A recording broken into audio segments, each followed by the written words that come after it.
为什么明明放假，却一点都不快乐？难道我的快乐只剩下这杯咖啡了吗？嗨，大家好，我是点哥。在上一期我们聊到怎么对付身体的疲劳，还清睡眠债。那很多朋友就会问我，嘿，点哥啊，我喝咖啡明明会变快乐啊，那这跟休息不是同一回事吗？那其实你的感觉是完全正确的。咖啡它不仅仅是提神那它确实也藏着一套快乐机制那今天呢，我就从心理师的角度带你看看咖啡因是如何从生理跟心理两方面点亮你的快乐开关。那其实咖啡因是个很聪明的伪装者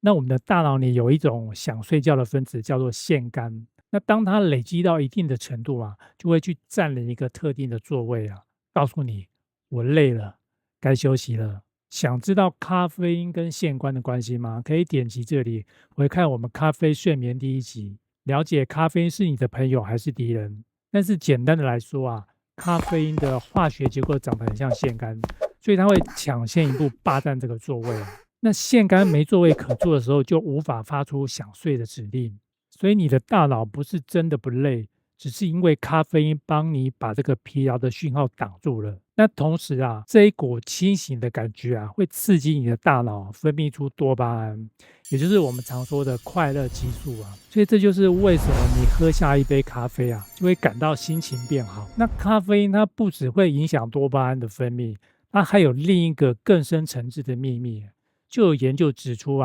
咖啡因能够增加大脑中血清素的受体。那血清素是什么呢？它是我们大脑的幸福调节器那许多的抗忧郁的药物就是透过调节血清素来改善情绪。所以你想象你的大脑有个幸福传输站如果这个传输站的讯号接收器太少了，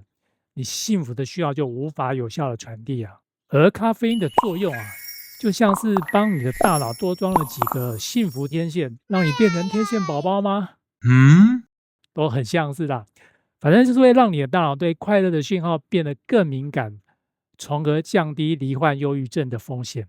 所以这也就是为什么科学家会说适量的咖啡它可能像是一个抗忧郁的防护罩。那除了化学作用你可能不知道咖啡还有一个隐藏的超能力。咖啡它富含抗氧化物例如绿原酸还有多酚。那它们就像是你身体里的环保清洁队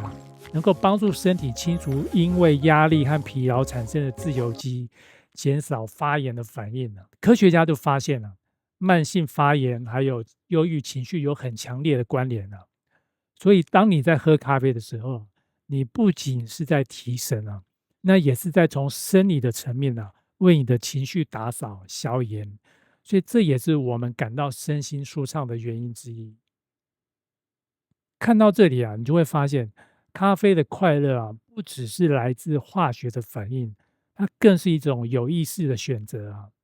例如说你早晨为自己冲一杯咖啡闻着香气看着水流那这就是一种正念练习，让你的心专注在当下，为一天开启平静的起点。那这个简单的仪式它就能帮助你找回对生活的掌控感，减少焦虑。那当然凡事都有限度过量的咖啡因反而还会引起焦虑心悸但是重点是我们不需要把咖啡看成是逃避压力的工具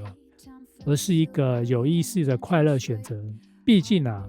我们都值得，也需要给自己一点甜头。那么你平常喝咖啡是为了提神还是享受呢？在下方留言跟我分享你的咖啡仪式吧。如果你对睡眠债的议题也感到好奇，想知道怎么好好睡一觉，可以点击这里观看我们的上一集影片。我们下次见。